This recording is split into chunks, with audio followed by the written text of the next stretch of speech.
Tu sais, il y a un moment dans la carrière d'un convoyeur où tout semble figé. Tu bosses, tu roules, tu donnes tout. Tu fais des semaines de 40, 50, parfois 60 heures. Et pourtant, ton compte en banque ne bouge plus. Toujours les mêmes chiffres, toujours le même plafond. 2000, 2300, 2700 euros, jamais plus. C'est comme une vitre transparente. Tu vois les autres avancer. Tu vois certains atteindre 5, 7, 10K. Mais toi, tu cognes contre une limite invisible. J'ai connu ce plafond-là. Et je vais te raconter le jour précis où j'ai compris ce qui m'arrivait. Parce que c'est sûrement ce que tu vis en ce moment.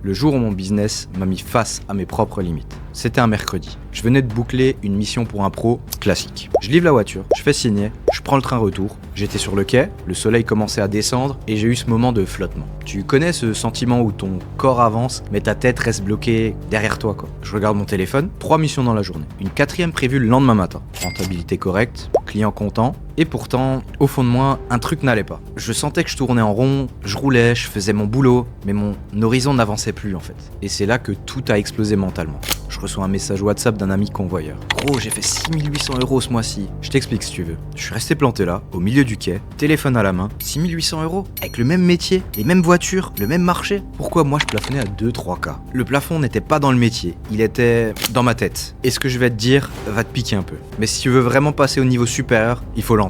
Le plafond à 2-3K n'a rien à voir avec les missions, les clients, la concurrence, le marché, les plateformes, la chance ou même le carburant. Non, ce plafond vient d'un truc beaucoup plus profond. La manière dont tu penses ton métier. Tu fais le métier comme un opérateur, mais si tu veux les résultats d'un entrepreneur, bah ça c'est impossible. Du moins, tant que tu restes dans le même schéma mental. La dure réalité, tu travailles beaucoup, mais tu construis peu. Voici la vérité que j'ai mis des mois à accepter. Tu gagnes 100% de ce que tu fais, mais tu as 0% de ce que tu construis. Ce métier, si tu le fais avec tes mains, tu plafonnes. Si tu le construis avec ta tête, tu montes. Et là, laisse-moi te montrer les 4 raisons les plus courantes qui expliquent ton plafond actuel. 1. Tu fonctionnes au jour le jour et pas au système. La plupart des convoyeurs qui débutent commencent comme ça. Tu prends une mission, tu l'as fait, t'en prends une autre, tu l'as fait, tu attends qu'on t'appelle. C'est normal au début, c'est logique même. Mais ce fonctionnement t'emprisonne sans que tu t'en rendes compte parce que tu deviens dépendant des plateformes, des clients, du hasard des missions, des horaires, des trajets imposés et du calendrier des autres. Tu ne conduis pas ton business, tu te laisses conduire par le business. Et ça, c'est la recette parfaite pour stagner.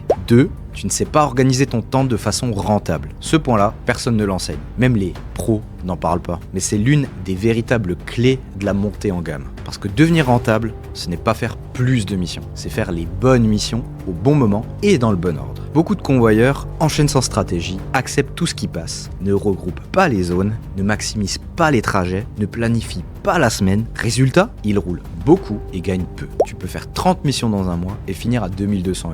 Ou en faire 15 et finir à 5000 €. Le secret n'est pas dans l'effort, il est dans l'optimisation. 3. Tu ne montes pas en valeur perçue. C'est dur à entendre, mais si tu restes bloqué à 2-3 000 €, c'est aussi parce que les clients te voient comme un simple exécutant. Et un exécutant, ça ne se paie pas cher. C'est interchangeable, remplaçable, oubliable. Tu dois passer dans la catégorie pro irremplaçable. Celui qui fait gagner du temps, enlève la charge mentale, communique peu, mais juste, anticipe les problèmes, livre une tranquillité d'esprit. Quand tu passes d'exécutant à solution, le tarif n'est plus le même, la demande n'est plus la même, le respect n'est plus le même. 4. Tu n'as pas encore compris que ton vrai métier n'est pas de conduire. Ça, c'est le switch mental le plus important de tous. Tu crois que ton métier, c'est récupérer des voitures, les livrer, faire des états des lieux, gérer la logistique? Oui, mais clairement pas que. Ton vrai métier, c'est piloter une expérience client. Et dès que tu comprends ça, tu changes de dimension. Les entreprises veulent des convoyeurs fiables, réguliers, professionnels, prévisibles. Pas juste des gens qui roulent bien. Ceux qui montent à 6, 8, 10K, ce sont pas ceux qui roulent forcément le plus vite, ce sont ceux qui roulent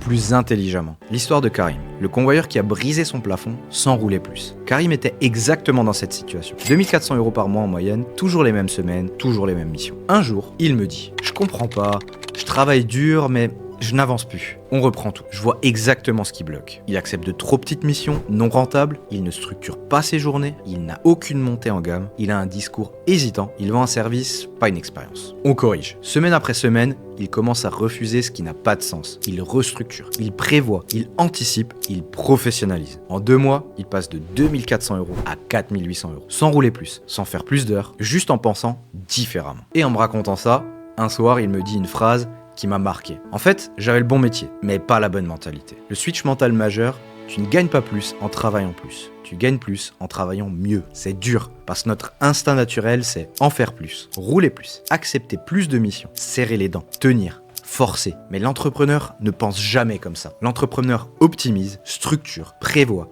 sélectionne, priorise. Il ne subit pas, il pilote. Et à partir du moment où tu pilotes, le plafond explose. Ce que tu dois mettre en place pour dépasser les 3000 € par mois, je te le dis clairement, si tu veux passer un vrai cap, c'est un système d'organisation simple mais rigoureux. Pas de blabla, pas un Excel de 15 pages, juste un vrai système. Tes horaires, tes zones, tes types de missions, tes marges minimales, ton agenda optimisé, tes temps morts rentabilisés. 2. Une montée en gamme concrète. Les pros veulent de la qualité, pas des excuses. Tu veux toucher les vrais clients. Sois le convoyeur qui les rassure et les soulage. 3. Un mindset d'entrepreneur, pas d'exécutant. C'est la vraie transformation, la plus profonde. Celle qui change ta vie, pas juste ton moi. La vérité qui doit te réveiller, le plafond n'est pas réel. Ce plafond, tu crois qu'il est là parce que le marché est difficile, les plateformes prennent de trop, les missions sont mal payées, les trajets sont contraignants, tu n'as pas assez de contacts. Mais non en fait. Ce plafond, c'est toi qui l'as construit. Et la bonne nouvelle, c'est toi qui peux le détruire. Tu sais ce qui m'a manqué quand j'ai enfin dépassé les 3000 € et que je suis monté à 5 puis 7000 €? Ce n'est pas l'argent, c'est la sensation. La sensation que j'étais passé de spectateur